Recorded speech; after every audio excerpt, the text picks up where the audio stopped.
وای بیبي وای یخانه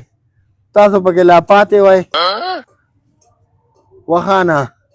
زه خو ناجوړه دوره نه یم وایې زما خو د سینې مسله وه 10,000 رانه ډاکټر واغستې او ساره داسې خلک ځي او راځي ځي او راځي چا بروره درزن کیله ګوټې راغستې چا به هندوانه درزن کیلې په 1.5 روپۍ دي په 50 روپۍ کیلو هندوانه ده 3 کیلو هندوانه د 1.5 روپو ده ټیک شو او په یو میلمه باندې زمونږ څومره خرچه کېږي خبرې کم سے کم په 400 روپۍ د ترماس چای شوه او ګرمي د شربت بولله هم خامخا کړه 1,800 روپۍ زمونږ په یو میلمه لګي دا تاسو څه کوئ مسلمانه زه خو هسې هم ناجوړه تاسو خو مې جوړې بالکل د مرګ کوئ یار خدای ته وګورئ مړه ځان له هم کار کتلی دی ساره داسې ډلې ځي او ډلې راځي ډلې ځي او ډلې راځي کسب هم جوړ کړی دی یار موږ لا بیماران یو تاسو لا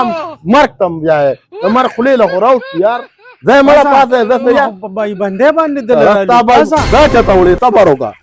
دا خو هندوانه تا راوړې ده که نه نو ولې ما راوړلې نو بس تا له خو نه راښه که نه نو ما له نه ده خو اوس ته راغلی نو ما خو ارام برباد کړه که نه ګنټه ناسته د دې ځای ونه کړه دا پرېږده ځئ زه شابه ځه ځئ زما تپوس له بیا هلکه دغه ځای دا ور بند کړه که څوک راځي مه را پرېږدی مړه روغ رمټ یم یار چې سره به یې هلکه که سپینه هلکو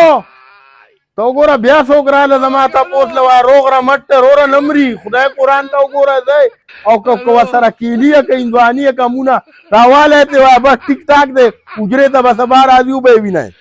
کسب جوړ کړی دی دې خلکو سړیا